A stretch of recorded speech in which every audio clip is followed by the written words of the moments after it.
Alright, ladies and gentlemen, it is time for episode 55 in the challenge series. It is the qualification races for the championship next week at us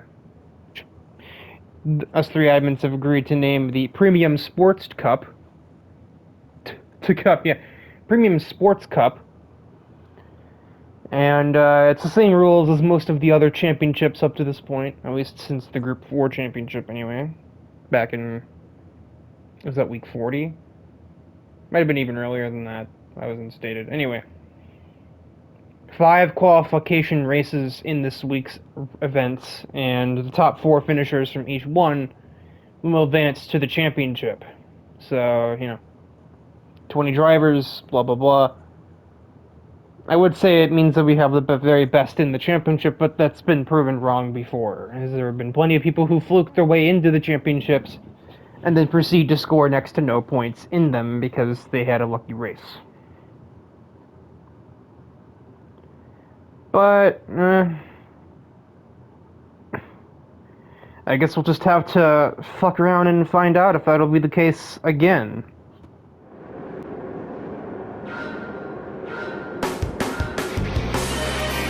And the first race of the episode is green. The first qualification race will take us to Interlagos. The game is quite loud.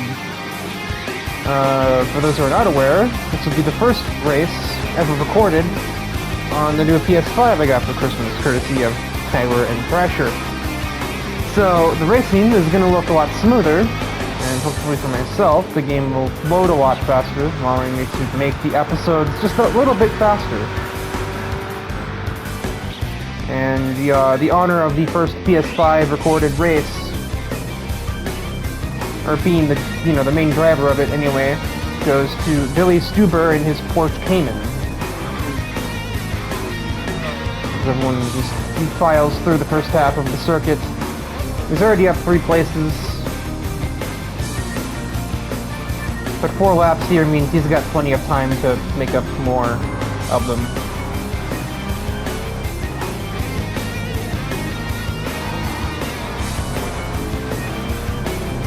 And I can definitely see the difference in the replay, just the smoothness of the replay. It didn't look a whole lot different in game, but in the replay form, this is butter. It feels like I'm watching on TV now, honestly, rather than, watching a replay of it on a video game.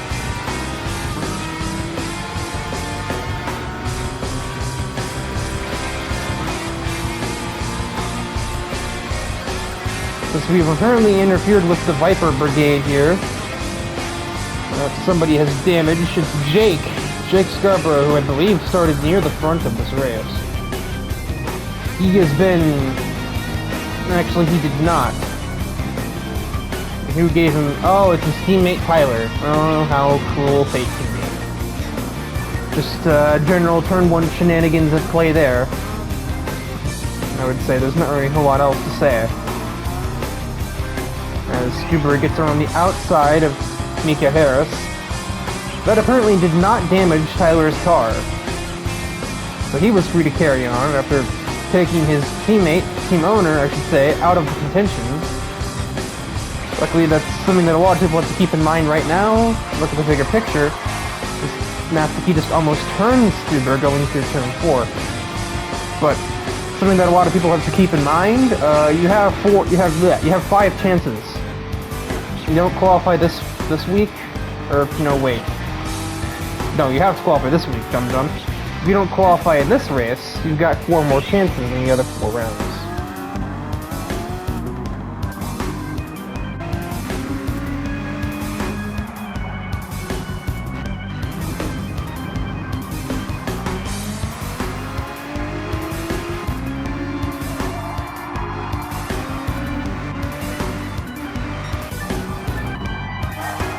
As Stuber is about to make his way into the top 4, into the first of those transfer positions. You have to overtake Thrasher to achieve that, which won't be too easy, especially not on the front straightaway where that Mach 40 usually is a rocket ship. But it didn't seem to help Thrasher any in that encounter. So with that, Billy finds himself in the qualifying position. But of course, just like before, your finishing position in each race, in whatever race you qualify in, determines where you'll be on the starting grid for the first race of the championship. So the winner of this race will start on pole, whereas finishing second would make you start 6th, third would start 11th, fourth would start 16th. So there's still an incentive to try and grab positions after you get into the top 4 to further advance that starting grid position. Billy has done exactly that. Now he's going to try for the lead against, well, fellow Porsche, Stephanie. Stephanie kind of roughs him up a little bit going through turn 5. It stays ahead for the moment.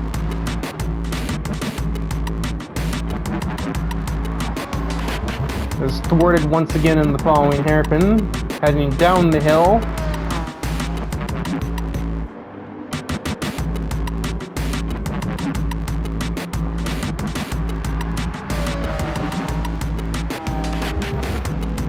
And continuing to head down the hill.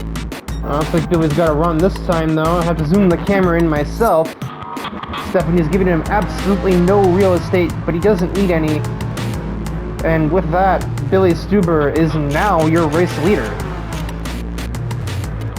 as he leads the way of the Porsche 1-2 now.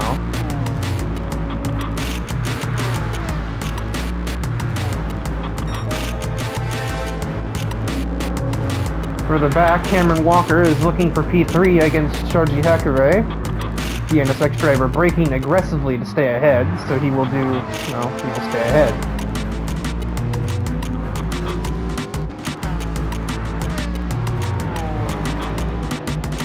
Cam's in that kind of spot where he has to sort of mentally balance. Do I want to make sure that I qualify, or do I want to try for P3?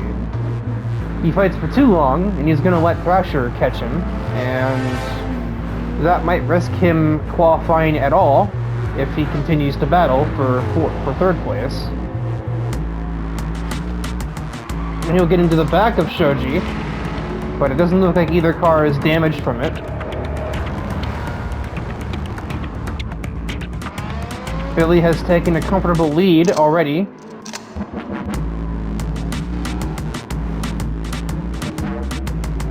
Field is rather spread out at this point, so I think we have our finishing order mostly set. Certainly have our 4 qualifiers set.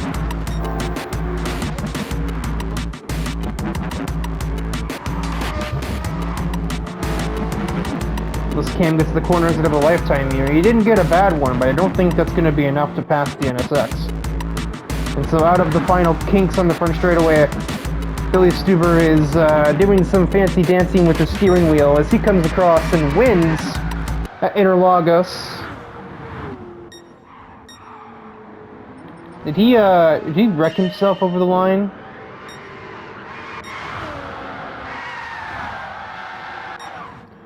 I don't know, the cameras don't seem to want to look at it.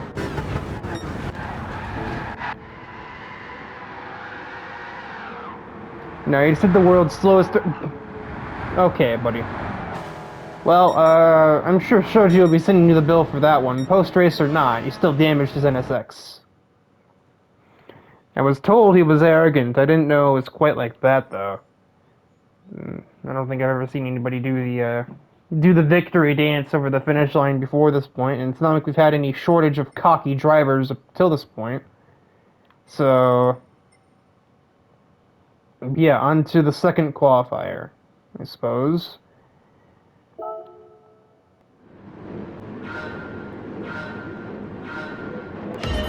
And the second race of the episode is away. Watkins Glen will be the second race, second continent. That was something that, I believe that was mostly Nittery who orchestrated. 5 races, 5 qualifiers, on 5 different continents. South America and North America so far. And it's probably pretty obvious to guess who the other two. Yes, the person known as Europe. God darn it. Where the other 3 are, or what the other 3 continents are.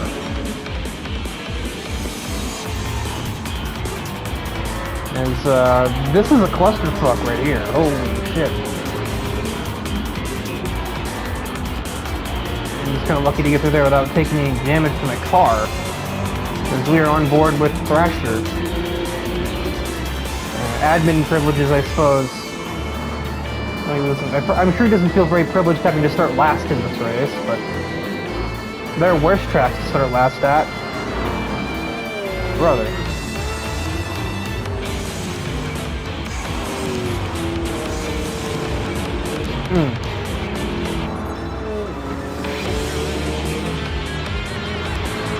He's made his way into the, he's made his way past 1/3 of the traffic.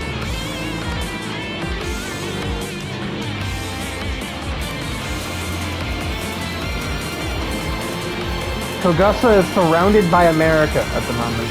3 American cars and American drivers in front of her, and then a 4th American car and 4th American driver behind her.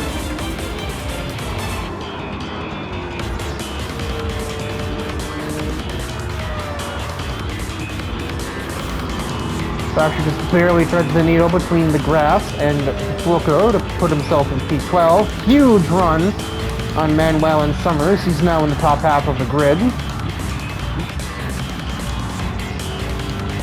Just bear in mind, the top 4 is what matters, so... You know, it's always... It's the ever-present yet simple concept of just finish 4th forehead. P4 if you will. Ahead of Tyler, ahead of Gemini, ahead of Natsuki. This is what happens when you put a GT engine in a Ford Mustang. And make it wide body. Rebecca is nipping at the heels of Kogusa, trying to make herself, or put herself in the qualifying spots. But here's Thrasher, might just take the spot away from both of them at the rate he's going at the moment.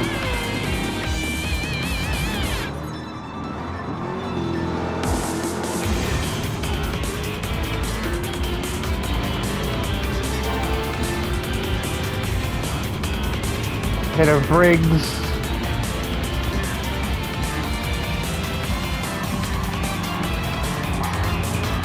Currently it is an all-military podium, as Paul Valentine leads David Danvers and John Garrison.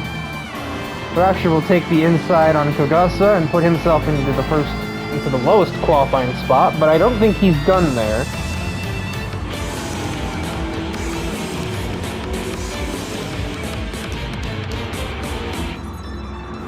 Can't get a chance going through the last turn. He'll just do it on the front stretch, I suppose.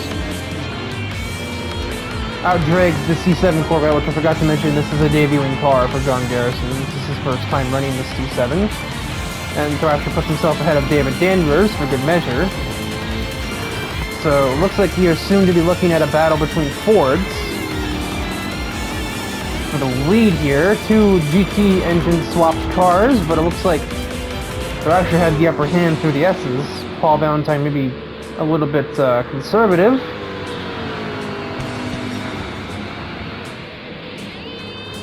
As Danvers actually makes a huge dive bomb into the bus stop, and he makes that stick pretty handily there.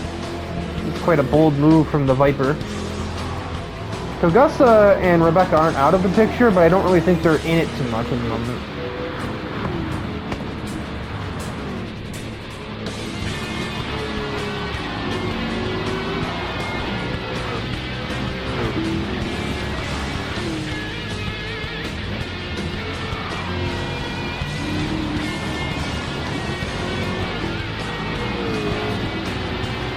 Paul Valentine flexing his exit speed advantage with that all-wheel drive Focus.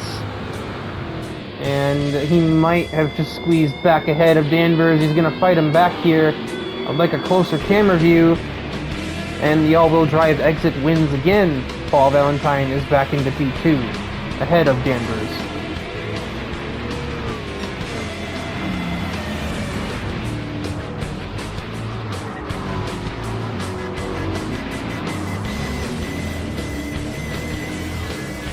Kogusa and Rebecca have caught D's lead for a little bit, but I don't know if it's by enough.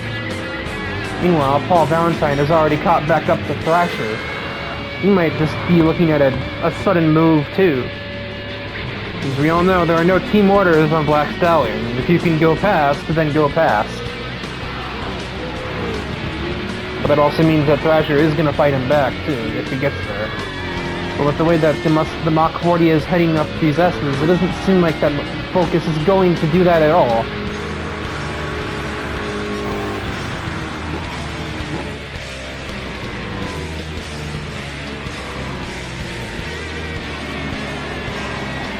I feel like at the moment, Garrison is just trying to play rear gunner for Danvers and Valentine. He's probably had an opportunity or two where he could have taken third away from Danvers, but he probably wants to make sure that all three of his buddies, or, well, him and his two buddies, I should say, make it into the championship all on their own merit here at the Locksmith's Glen. Obviously leaves Kogasa and breaks out to dry. 7th is very far away from here, and it's a close battle there, but this isn't really a battle that means a whole lot, because this isn't a battle for a qualifying spot. This is just a battle for a few $100 extra, really. Because there are still there's still prize money for these races. There is for basically every race we do, as long as it's sanctioned. And it seems as though on this evening here at Watkins Glen, Thrasher is going to be taking the most of that purse. Out of the last turn, he's going to win the Watkins Glen qualifier. And he and a lot of Americans are going to be very prideful of this result.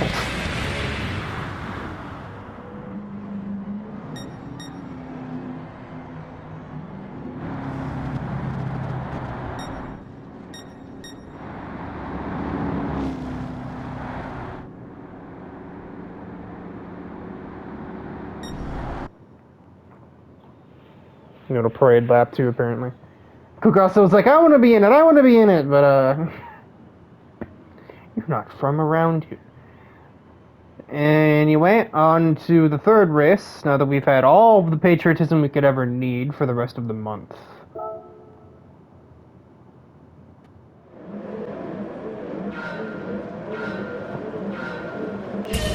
And Red Bull Ring is playing the host of the third race of the episode.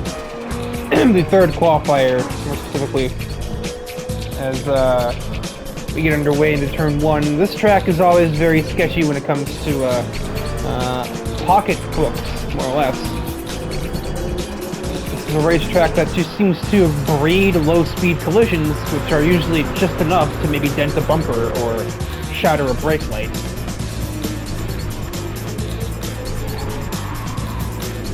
I think I just heard somebody find out the hard way. It was, looks like it was definitely Gemini who got the short end of this stick.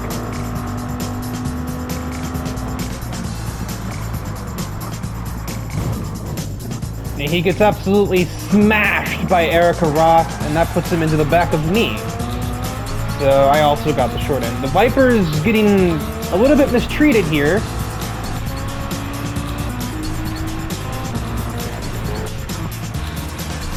I think I was pushed into the back of Defuoco.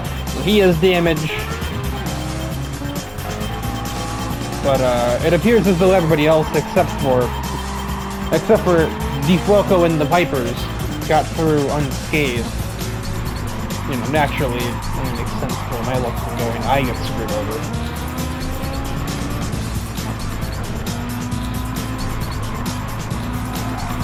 I don't know how Kazuya is struggling to overtake me so much when I'm driving a car with so much aerodynamic efficiency now.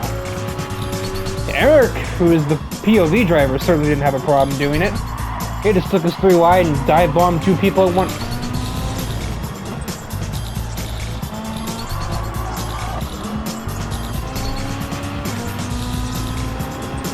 Yeah, me, Gemini, and Defuoco will all come in to fix our machines.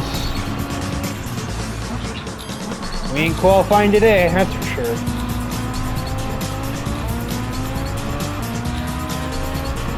Eric now has put himself into the top 10, make that 9th place. Eric is covered off by a tater chip heading into the hairpin. And Milo. And who that is. That's a loud gearbox on that car.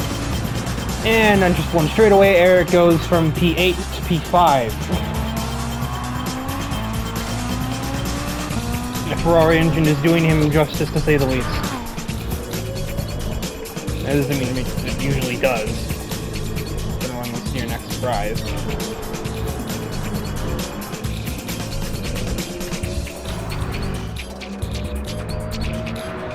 As Eric just shot around the outside of Jack Davies, that puts him into the qualifying spots with that overtake. Just embarrassing the McLaren driver at that point.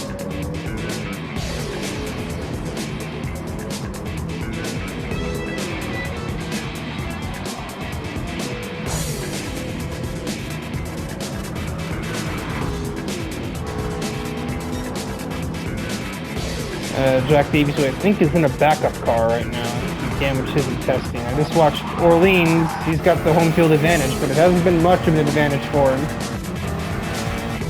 So it into turn 3. Oh, it was. Rebecca just slams into the back of him. Big Camaro versus tiny crossbow, so the Camaro doesn't even take any damage from that either.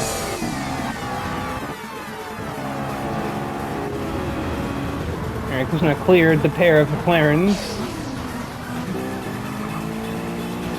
Yeah, I believe Jack Davies actually had a tire go down on his normal car, so he's borrowed his team's third vehicle, which is why he's in the 61 when this is the 25 car.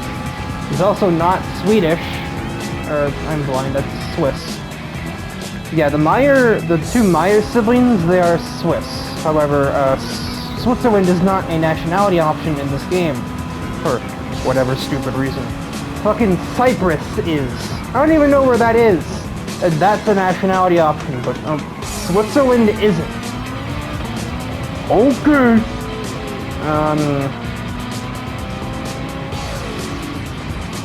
Eric is now running P2 after having to put the cross up on Jake Scarborough for it. Now it's going to be a Ferrari duel to take the lead. Since Eric sides us up Nico Mizzotto. Who, he's clearly working on that redemption arc of his by trying to get into the first big championship. And to get there while not wrecking any women on the way. He keeps taking lines like that, he might wreck himself. You're too wide down the main straightaway. Eric might get clear, he will.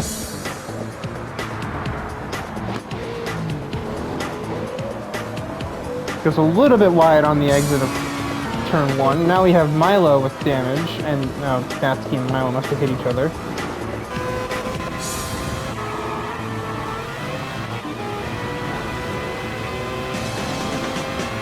It's always turn 3, isn't it?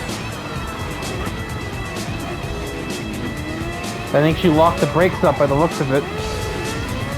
And then Natsuki got indecisive if she wanted to go down the inside of Milo or just try and hope the car stopped in time, and got indecisive and smack.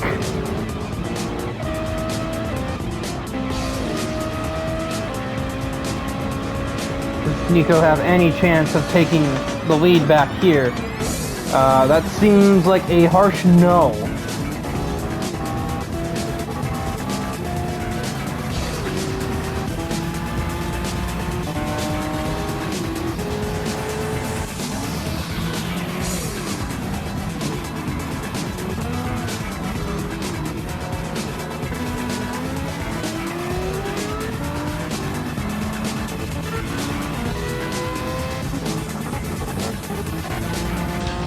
That sounds really weird.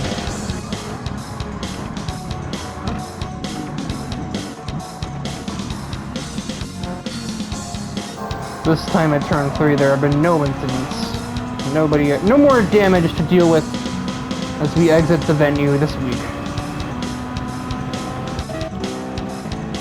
The top three are on a huge breakaway as Jake's going to make a last-second attempt at P2 here against Nico Mizzoto. They both go completely off track at turn 8. Mizzoto just about cuts him off there. Eric Wojciechowski will take the victory at Red Bull Ring. Nico and Jake will finish 2 and 3. And a distant fourth, Sophia Meyer will make the final qualifying spot over her team owner, Jack Davies.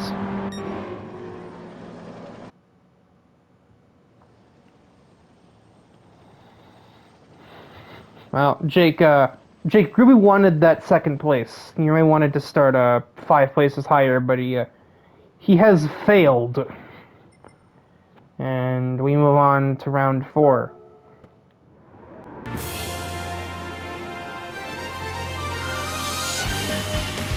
Apparently, even on the PS5, the lights sometimes just don't work. Race 4 is green. It is at Tokyo Expressway's south counterclockwise layout. Or as it's just become known as the Gemini layout, and how appropriately. I believe he started P2 and he's already taken the lead away from, I think, pole sitter was Veronica. As everyone just does the conga line down the hill. POV driver is, regrettably, Riley Blanchard. Started last, that's the basic rule. She gets bodied by Taniguchi into the dockyard section. Kind of leaning against her too, and you can hear the disapproval from the C4 driver. Roughs him up a bit too. That's the message received, I would hope, on the end of the 10 car. What the heck is that? And just like expressway traffic, there is nowhere for you to go because everybody is 2x2. Like we're about to do a NASCAR restart.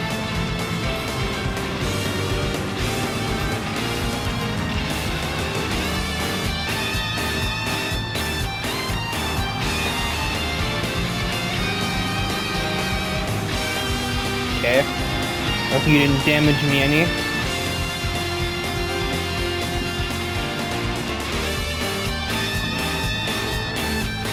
Oh, that was a weird thing.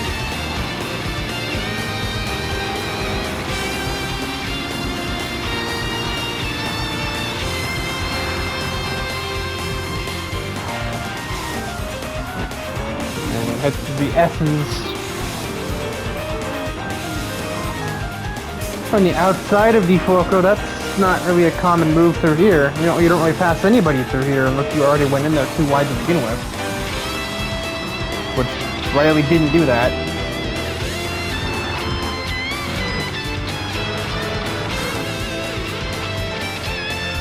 Victory in June Summers in a drag race for P6. The Aston Martin wins that. And at the moment, the 4 qualifiers are Gemini, Natsuki, Veronica, and Ashley.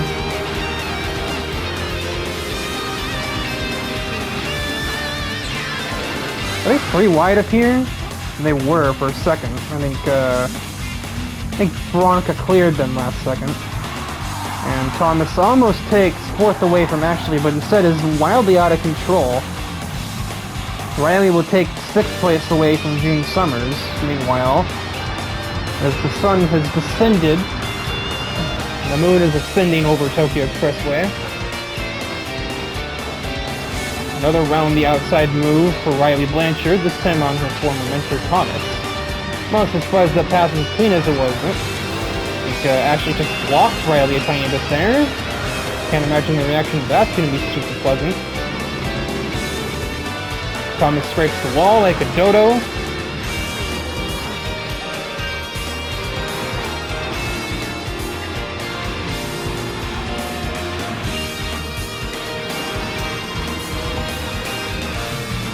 Oh dear shit. Yep, there it is. There's the reaction. Oh my god.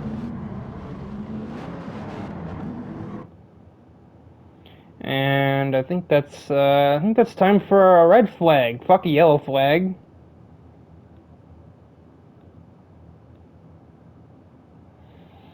So, your 4 qualifiers, as the race was halted there.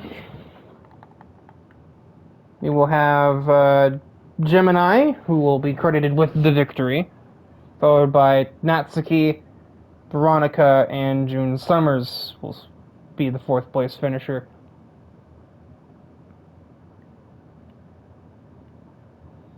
Technically, at the time of the impact, Ashley was still running P4,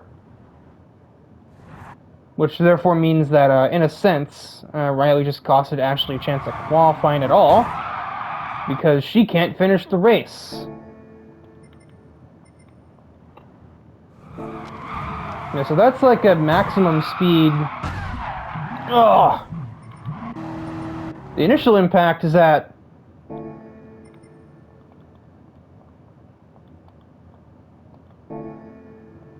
God darn it, I went one frame too far.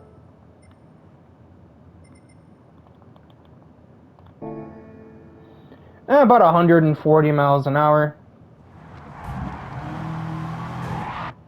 And another impact, literally headfirst into these little barriers at about 55. Not to mention, whilst also sandwiched between another car, also doing about 55. And, yeah, she looks pretty banged up down there, actually. This might be, that might have been really ugly, actually.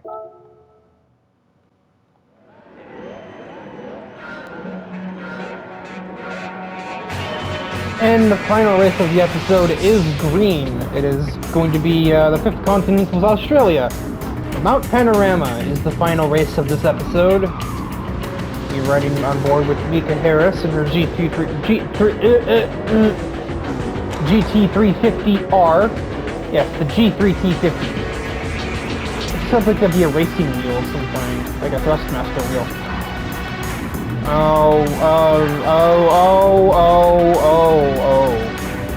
That wasn't good, I don't think. I mean, no shit, Riker.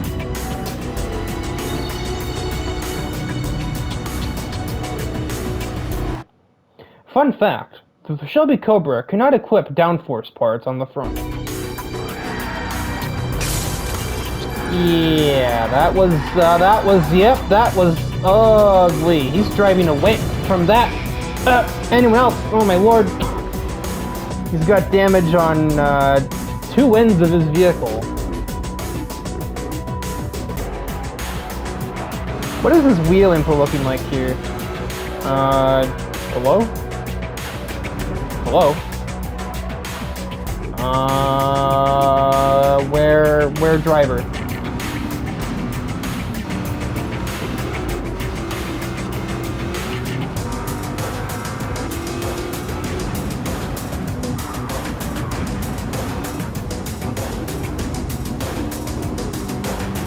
Okay, cockpit camera's broke. Alright. That's fine.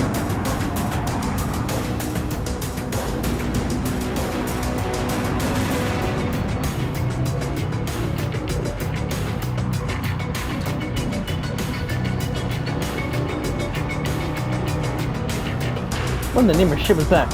Anyway.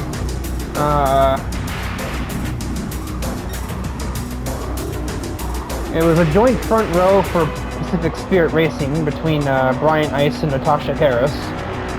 And it is, I guess, the task falls to Mika Harris to catch back up to them and make it a podium lockout, if at all possible. Considering Mika's already in the top 10, we haven't even finished the first lap of the race, I'm going to go ahead and say that she's more than capable of succeeding in that task if things go her way. She's going to pass all of the muscle cars and Sebastian Orleans.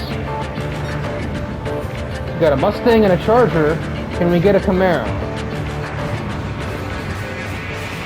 Not quite. Not when Burt Wheeler is taking the corner like a maniac up there and somehow getting the car stopped. I don't even know how we did that. But a decent corner exit from the GT350R. And it looks like we just might get that Camaro. Oh yeah, huge outbraking maneuvers. And we have in fact gotten the Camaro.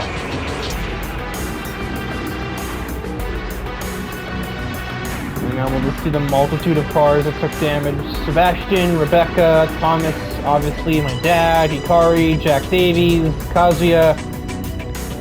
Ay, caramba, that's a third of the field with damage right there. I don't know how much of it came from that opening, whatever that was with Thomas. There's a battle for P3 going on. Terrence versus Nidori for, well, third, but when Mika gets ahead of both of them, might be the final qualifying spot. Nope, still nothing. Mika has made her way into fourth. She's in a qualifying spot. She's going to try and sneak through ahead of Blackpool. And I think just caught the Viper asleep there, and she will, in fact, take third away from the Viper. I think about Terrence now, as Mika drives off into the sunset, and the lead two are several seconds up the road. I'm just going to focus on keeping that Aventador in my mirror. Forget Pacific Spirit, they've pretty much got this race on lock.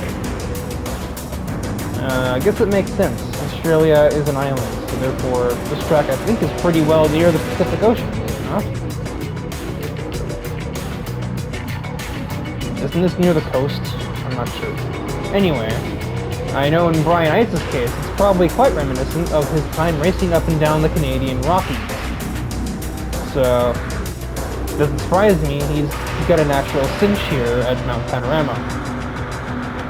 Mika outdrags her sister with relative ease, despite being a Mustang versus an F430.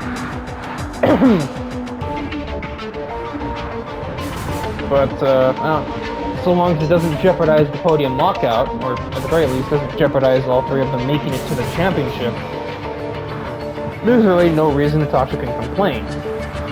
She probably still fucking will, but there's no real reason why she should.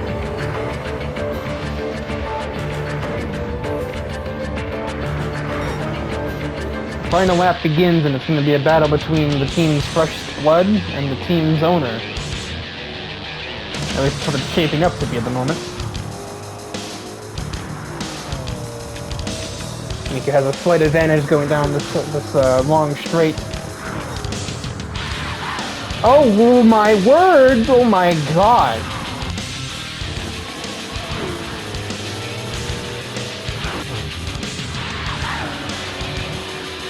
That Diablo got... the camera once again refuses to give me the right angle. Oh, come the fuck! Fine, use tape cam. Even the ground on 160, he was not ready, but that was a gargantuan save from that Diablo. That is a season-saving save right there, more or less. We already saw what happened to Thomas. He lost control the exact same way.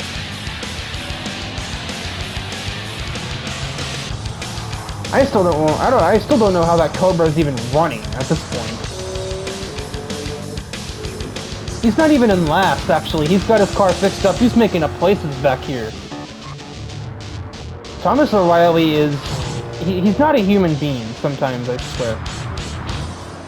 He is a man of sheer willpower and commitment, and possibly a little bit of iron. As here we go, Mika Harris is going to decide that down the hill is the best place to get this move done.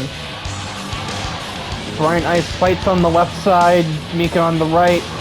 Of course, this is a series of S-curves, so no side has the clear advantage until we get to the hairpin at the bottom of the hill. Ice has the advantage there, and he will stay in the lead for the moment. Heading down towards Chase. We're driving at top speed towards the trivia game show. And Mika is about to edge ahead, but has to shift, which will give the speed back to the Diablo. Digger can, oh my god, Mika just got the lead through the chase. Whew. I'm sure Brian, I think Brian Ice just turned into Brian Water. I think the heat in that car just melted the ice. One last braking zone. Mika gets it down well enough. She is going to succeed over her teammates. Flash those headlights, Mika. I think you earned this one. Winning at Mount Bathurst. Mount Panorama Bathurst. Over her two teammates. And Terrence Blackpool will grab the final qualification spot. Italy probably will want to forget about this race ever happening, if I had to guess. And so that will do it for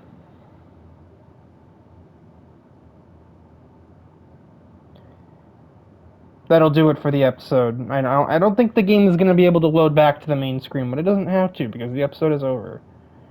Quick rundown of the drivers who have qualified for the Premium Sports Cup.